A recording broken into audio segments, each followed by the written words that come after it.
All right, what's going on? Welcome to Transformed and Renewed. I am Jerry Thomas Jr., and I'm excited that you are joining me again today. Hope that you are looking forward to this session because I am, and I just want to jump right into it. Was out last week on a family vacay, so you probably missed me if it was your first time tuning in and you were like, where's Jerry? And Jerry was out. Jerry was on the beach, as you can see. So we're back at it, and I'm excited because I want to share with you a topic that I've heard about many times, and I'm sure that you are aware. But I felt the need to really just provide, some resources to really give you a better insight because I know a lot of people who may feel like they know what organic, is, when it comes to organic foods or conventional foods.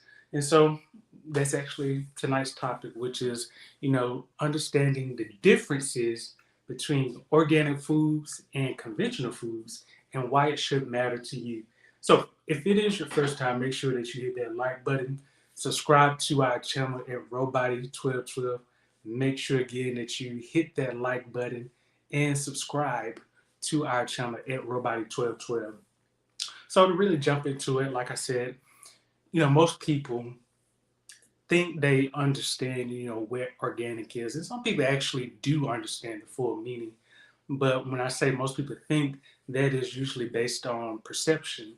Because some people perceive, when they see certain keywords, that may trigger them to equate it to, if this says this, then I equate it to either safe, I either equate it to danger, or I equate it to something else. Ideally, you're either associating something, as either negative, neutral, or positive. And so in this case, like I said, I wanted to go through both, talking about conventional foods and then organic foods, and then really breaking it down in terms of why it should matter to you, like it does to me. So when you think about conventional foods, these are going to be foods based on the farming practices that use artificial or synthetic chemicals to really treat the crops. And so the conventional way is pretty much the best way that is going to yield the most yield of crops, so to speak. And when you think about it, this can also go into, if you heard of GMO foods, these are essentially foods that are genetically modified, but the ultimate goal is to really produce a larger yield of the particular crop in a more cheaper way, but also saving money, but of course having more larger supply, so to speak. And then also when you think about conventional, because you're using synthetic chemicals and then pesticides or herbicides, have to realize that the residue can then remain on these particular crops. So when you go to purchase them in the store, you go to consume them, it's not going to say on a bag or whatever the particular food is in, whether it's produce, whole grains, or grains, whatever the case is, it's not going to tell you, oh, this, it has a pesticide or has herbicide residue on it. And ingesting this could be potentially cancerous. You would never see that on there. Now, the only way that you will understand this information is if you really dig deep into it.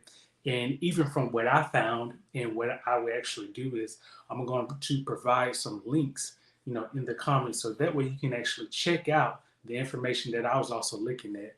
And of course, there's always more, but I'm just going to share with you some articles in the comments. So make sure you check out the comments. As soon as I post this, I'm going to make sure I post those links.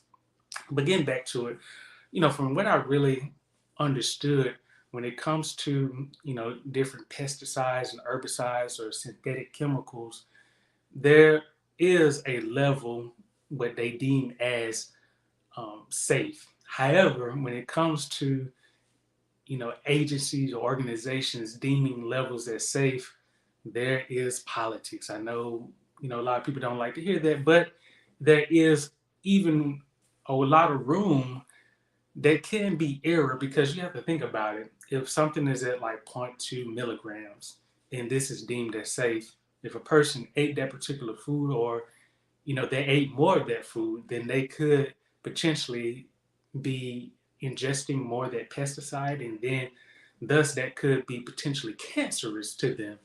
And so most of the times when these levels are set, they're typically based on, a serving size, but they don't take into account if you need to consume more of that food and also the frequency. So when it comes to conventional foods, a lot of studies are still being done, even in comparison to organic foods.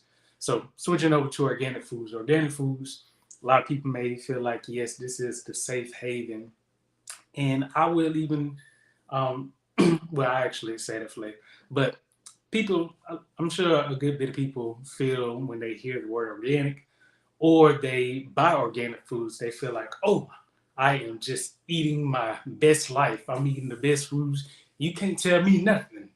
And when you really think about it, organic is, and I'm just going to be blunt, organic is not necessarily going to provide any significant nutritional advantages.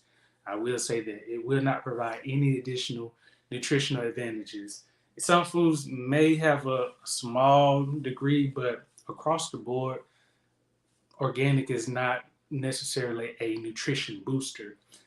When it comes to conventional organic, one thing to remember is that these are just treatment methods. Okay, these are not going to be nutritional enhancers by any means. Now, I will say when it comes to organic, this is going to be the safer method of treating the crop. So this is going to rely on a lot of manual labor, just different methods to really treat the crops versus going to the artificial or the synthetic chemicals, which is usually the last resort. One thing I learned about organic, and this could be a shock to some people, is that some level of, how should I say, some level of toxic substances are still used, what they call natural toxic substance substances are still used for organic food. So when you think about different crops like tomatoes, broccoli, greens, different fruit and vegetables, they still have a small level that they are treated with. Now, again, that goes back to what agencies may deem as a safe treatment level. So even when it comes to organic, it's not totally free of pesticides and herbicides like 100%. I'll just say that. Now, I will say that it does have a significantly lower pesticide and herbicide, residue content, but I'm not going to say that it is 100% free because that would just make everybody want to go out and purchase it because nothing is going to be, completely safe just because of the environment that we live in. So, still on the topic of organic, and hope I'm not boring with this, but also, when you think about organic, again, a lot of people they think that organic translates to eating healthier. And like I said, necessarily buying organic does not provide a nutritional benefit. However, it does, again, allow you to have lower exposure to pesticide use as well as herbicide use. So think about it. And I'm sure most people may not think about this, but this is something that I thought about even as I plan out my, meals weekly and just looking years down the road. But when it comes to, which foods should you get, one thing that I really thought about is, okay, if pesticide is on this particular product, and one thing I will say is organic foods are not cheap by any means. However, you can find some competitive deals, depending on where you shop at. So I'm not going to say that they're costly and that's it. I will say, because I've done my research, some of the organic foods can actually be a lot cheaper or inexpensive compared to conventional foods. Again, it just depends on where you are actually doing your shopping at. But one thing I will say, on this topic is, when it comes to choosing and selecting foods, the way that I do it, and I'm not trying to tell you how you should do it, but this is the way that I have processed it for myself. If I know that, hey, this particular food has a higher level of pesticide residue on it, and this food doesn't, but yet it is like half times more or it's double, the cost, I have to realize, okay, how often am I consuming this? And then like I told my wife yesterday, she kind of laughed, but she was like, okay, I got you. But, this is the analogy that I use is, okay, if I say something is cheap, okay, and, you know, this costs $2, if it's conventional food, but yet it has, a higher level of pesticide residue, let's say 70% or 80%, okay? I don't know that, but we're just going to say that it has that, but it's $2. I consume that often, that particular food. Now, the organic version of this is, let's say it's $4. So instead of it being 250, it's $4. However, this contains, a lower pesticide residue, probably like 5%, but yet have no issues with it. Looking down the road, I want to be able to experience a lot of activities, events, with family. Want to be around for a while and not only be around, but I want to be healthy at that. So when I think about that, which one is better? Should I go with the cheaper route, save some money, and potentially risk, having a disease issue come up? Both cases, it can be a disease issue, but at least if I can manage it, on the other side with the organic, if I can say, okay, let me just pay a little bit more, and yet I know that I'm not exposing myself to higher levels of, residue, then let me take that. Now, again, I'm not saying that, when it comes to eating foods, that one side is, the safest, because, there are pros and cons. I will say that. However, again, based on the research, and, there's still research that is currently being done, but I'm just going to go on the side that shows a better safety level. For me, when it comes to safety, I really like to take that seriously, especially with my body. I know people don't mind experimenting with their bodies, but I realize I only have one life. And if I can manage it, the best I can, not saying that I am God, no, not at all. I believe in the Lord, and, He makes the final decision. But in terms of how He has allowed me to be a good steward, I have to be, wise, walk in wisdom, and use this information for His glory, not for my glory.